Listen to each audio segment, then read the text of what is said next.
प्रणाम मित्रों, सनातन सार कथा अमृत पर आपका हार्दिक स्वागत है। मैं हूं आपका सेवक और आज हम जानेंगे एक ऐसी अद्भुत गाथा के बारे में जिसने सृष्टि के रहस्यों और मोक्ष के मार्ग को एक नए दृष्टिकोण से परिभाषित किया।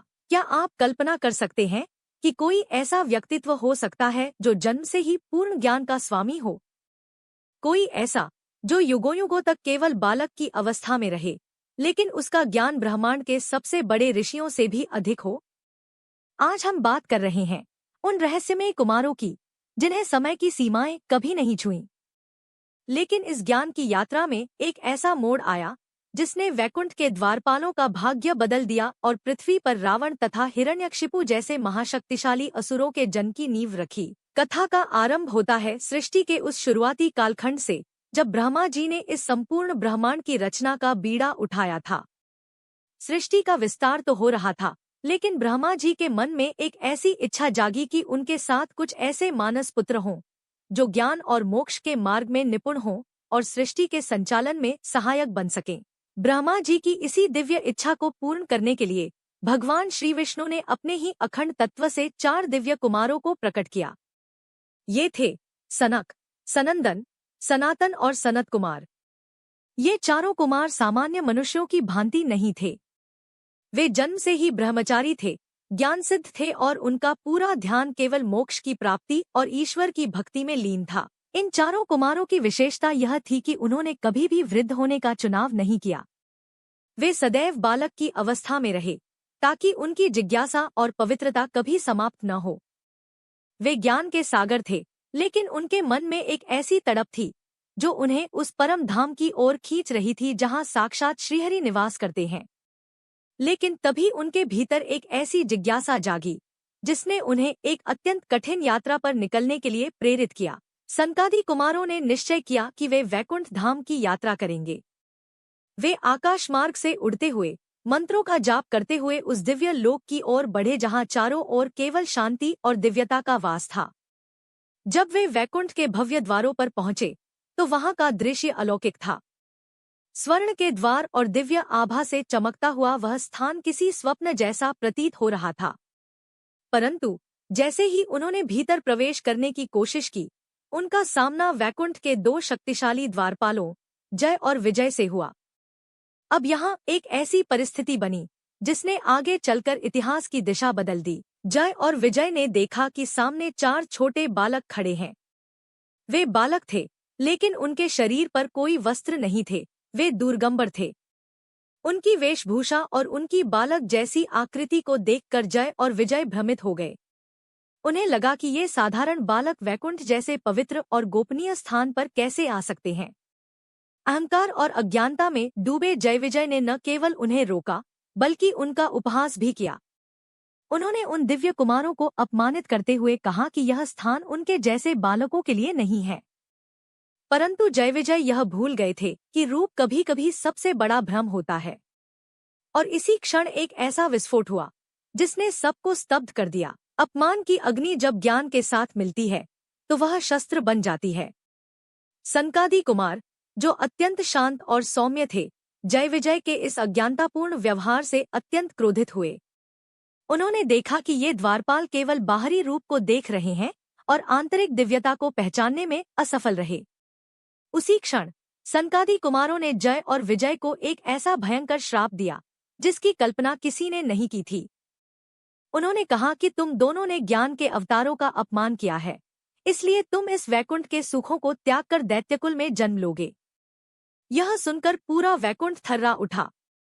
लेकिन असली रहस्य तो अब शुरू होने वाला था, क्योंकि इस श्राप का प्रभाव केवल एक जन्म तक सीमित नहीं था। जब जय और विजय को अपनी भूल का एहसास हुआ, तब तक बहुत देर हो चुकी थी। वे दोनों भयभीत होकर प्रभु की शरण में गए। तभी वहां साक्षात भगवान श्री विष्णु प्रकट हुए। जैसे ही सनकादि कुमारों की दृष्टि प्रभु के उस मनोहर और दिव्य रूप पर पड़ी, उनका सारा क्रोध क्षण भर में विलीन हो गया। वे प्रभु के सौंदर्य को देखकर भाव विभोर हो गए और उनकी स्तुति करने लगे।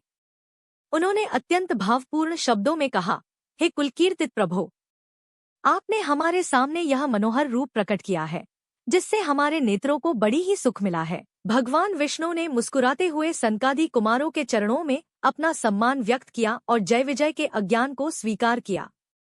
प्रभु ने स्पष्ट किया कि जो हुआ वह नियति थी और सनकादि कुमारों द्वारा दिया गया दंड उचित था, क्योंकि अहंकार का अंत होना अनिवार्य है। लेकिन अब प्रश्न यह था कि क्या जय विजय इस श्राप से मुक्त हो पाएंगे? भगवान ने उन्हें एक विकल्प दिया।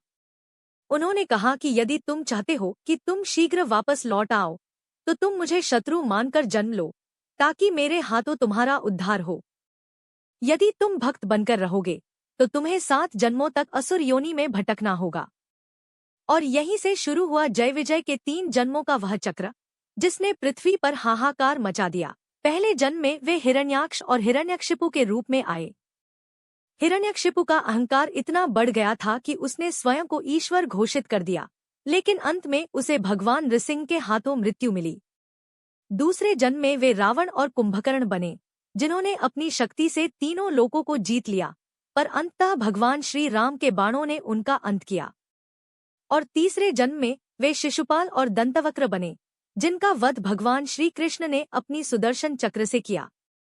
3 जन्मों का यह लंबा और दर्दनाक सफर केवल एक श्राप का परिणाम था। लेकिन कहानी यहाँ समाप्त नहीं होती, क्योंकि सनकादि कुमारों का उद्देश्य केवल श्राप देना नहीं, बल्कि मानवता को सही मार्ग दिखाना था। वैकुंठ से लौटने के बाद सनकादि कुमारों की भेंट महाराज पृथु से हुई। महाराज पृथु स्वयं भगवान विष्णु के अवतार थे, जिन्होंने पृथ्वी को उपजाऊ बनाने और प्रजा का कल्याण करने का संकल्प लिया था। सनकादि कुमारों ने उनकी सेवा की और उन्हें जीवन का वह परम सत्य बताया, जिसे जानने के बाद मनुष्य की सारी तृष्णाएं समाप्त हो जाती हैं। जब महाराज पृथु ने उनसे मोक्ष और कल्याण का मार्ग पूछा, तो सनकादि कुमारों ने एक ऐसी चेतावनी दी, जो आज के समय में भी उतनी ही सटीक है। उन्होंने कहा कि मनुष्य अक्सर धन, वैभव और अपनी इंद्रियों की तृष्णाओं के पीछे भागता है, लेकिन यह तृष्णा एक ऐसे जाल की तरह है जो मनुष्य के पुरुषार्थ और उसके ज्ञान को धीरे धीरे नष्ट कर देता है। सनकादि कुमारों ने उन्हें समझाया कि जिस प्रकार नेत्रों के बिना मनुष्य अंधा होता है, उसी प्रकार विद्या के बिना मनुष्य का जीवन अंधकारमय है। उन्होंने बताया कि इस संसार में विद्या के समान कोई दूसरा नेत्र नहीं है जो हमें सही रास्ता दिखा सके। उन्होंने आगे कहा कि इस पूरे ब्रह्मांड में सत्य के समान कोई दूसरा तत्व नहीं है। जो व्यक्ति सत्य को पकड़ लेता है, वह ईश्वर के सबसे निकट होता है। लेकिन सबसे बड़ा दुख क्या है? उन्होंने स्पष्ट किया कि राग, यानी किसी वस्तु या व्यक्ति के प्रति अत्यधिक मोह, ही सबसे बड़ा दुख है। और इस दुख से मुक्ति का एकमात्र मार्ग है त्याग। उन्होंने घोषणा की कि त्याग के समान संसार में कोई दूसरा सुख नहीं है। महाराज पृथु ने जब इस सत्य को सुना, तो उनका हृदय परिवर्तित हो गया। सनकादि कुमारों ने उन्हें स्पष्ट शब्दों में कहा कि यदि कोई पुरुष अज्ञान के अंधकार से बाहर निकलना चाहता है, तो उसे सांसारिक तृष्णाओं में आसक्ति कभी नहीं करनी चाहिए। उन्होंने एक बहुत ही सुंदर उदाहरण दिया। उन्होंने कहा कि यह संसार एक दुस्तर दुख समुद्र की तरह है, जहां लहरें हमें लगातार नीचे गिराती हैं। इस समुद्र को पार करने का कोई मानवीय प्रयास काफी नहीं है।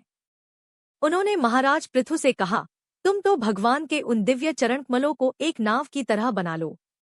यदि तुम श्रीहरि की शरण लेकर उन्हें अपना कर्णधार बना लोगे, तो अनायास ही इस भीषण दुख समुद्र को पार कर जाओगे। सनकादि कुमारों का यह उपदेश केवल महाराज पृथु के लिए नहीं था, बल्कि यह हर उस आत्मा के लिए था जो इस दुनिया की भीड़ में खुद को खोया हुआ महसूस करती है। उन्होंने सिखाया कि पाप कर्मों से दूर रहना और पुण्य कर्मों का निरंतर अभ्यास करना ही वास्तविक कल्याण है। यह कथा हमें याद दिलाती है कि बाहरी रूप और वेशभूषा कभी भी किसी व्यक्ति की वास्तविकता का पैमाना नहीं हो सकते। जय विजय ने केवल बाहरी रूप देखा और अपना सर्वनाश कर लिया, जबकि सनकादि कुमारों ने आंतरिक ज्ञान को आत्मसात किया। समय बीतता गया, लेकिन सनकादि कुमारों का वह दिव्य ज्ञान आज भी शास्त्रों में जीवित है। उन्होंने नारद जी को भी श्रीमद् भागवत का उपदेश दिया, जिससे भक्ति का यह मार्ग पूरी दुनिया में फैला। सोचिए, यदि जय विजय ने उस दिन अहंकार न किया होता, तो शायद पृथ्वी पर रावण और हिरण्यकशिपु जैसे असुरों का उदय न होता। लेकिन विधाता की योजना कुछ और ही थी। प्रभु ने अपने द्वारपालों को भी मोक्ष दिलाने के लिए इस पूरी लीला को रचा। अंत में सनकादि कुमारों का जीवन यही संदेश देता है कि सत्य, त्याग और श्रीहरि की अनन्य भक्ति ही वह एकमात्र कुंजी है जिससे मोक्ष का द्वार खुलता है।